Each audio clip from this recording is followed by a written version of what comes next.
जय माता दी। प्रिय भक्तजनों, आप सभी को चैत्र नवरात्रों की हार्दिक शुभकामनाएं। क्या आप जानते हैं कि नवरात्रि की अष्टमी का दिन सबसे शक्तिशाली क्यों माना जाता है?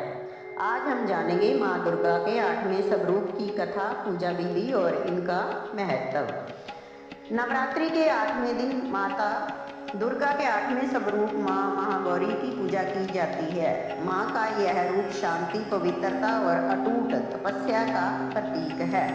माँ गौरी का वर्ण अत्यंत गोरा और शांत है।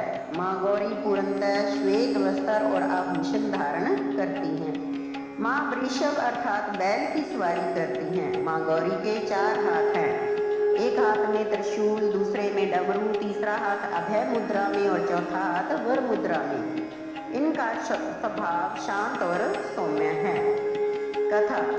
पौराणिक कथा के अनुसार माँ पार्वती ने भगवान शिव को पति के रूप में पाने के लिए कठोर तपस्या करने का संकल्प लिया था। वे हिमालय के शिखर पर चली गई। देवी ने हजारों वर्षों तक निराहार रहकर तपस्या की। धूप, वर्षा, पाला और तूफान को भी सहन किया। समय बीतने के साथ साथ वातावरण की धूल और मिट्टी ने उनके कोमल शरीर को ढक लिया। निरंतर धूप और कष्ट सहने के कारण उनका गोरा रंग पूरी तरह काला पड़ गया। भगवान शिव का आगमन। उनकी तपस्या उनकी पराकाष्ठा पर पहुंची, तब भगवान शिव प्रसन्न हुए और उनके सामने प्रकट हुए। शिव जी ने देखा कि देवी का शरीर धूल और कालेपन से भर गया है, लेकिन उनकी भक्ति की चमक अतुलनीय है। भगवान शिव ने अत्यंत स्नेह से अपनी जटाओं से बहने वाली गंगा की पवित्र धारा से देवी का अभिषेक किया।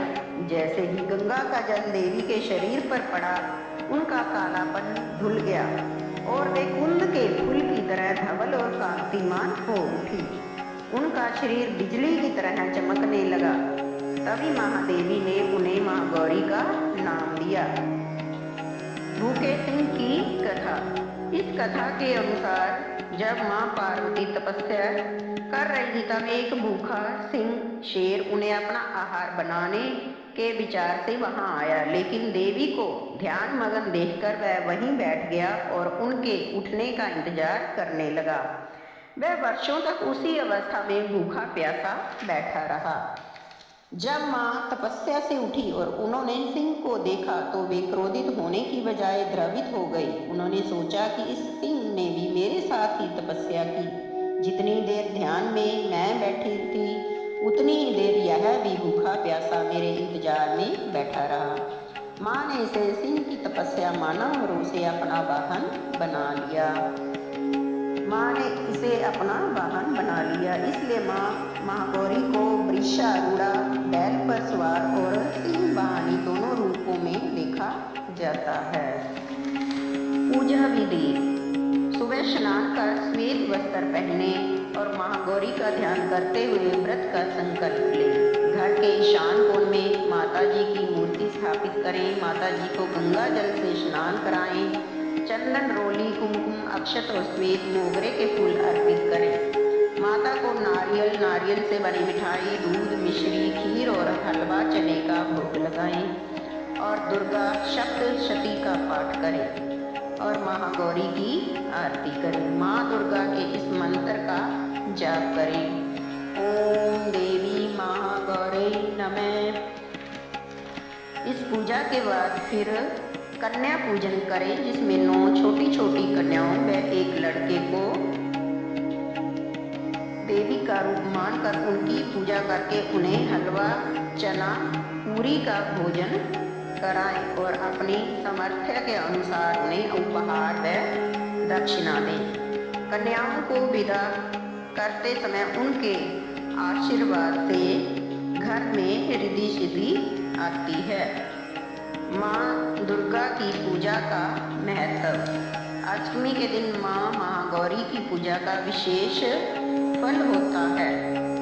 पापों का नाश। माँ गौरी की भक्तों के सभी संचित पापों का नाश होता है। उनकी कृपा से असंभव कार्य भी संभव हो जाते हैं। गृहस्थ सुख। माँ गौरी की पूजा से ग्रह गृहस्थ जीवन में सौभाग्य प्रदान होता है।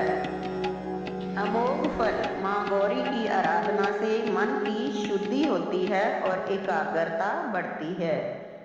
माँ गौरी की पूजा से सभी मनोकामनाएं पूर्ण होती हैं। माँ गौरी की पूजा से धन, यश और सफलता की प्राप्ति होती है और आध्यात्मिक शक्ति बढ़ती है। अगर आप भी माँ गौरी का आशीर्वाद पाना चाहते हैं तो नवरात्रि के व्रत व पूजा जरूर करें। जय माता दी। वीडियो को लाइक करें, शेयर करें और चैनल को सब्सक्राइब जरूर करें। जय माता दी।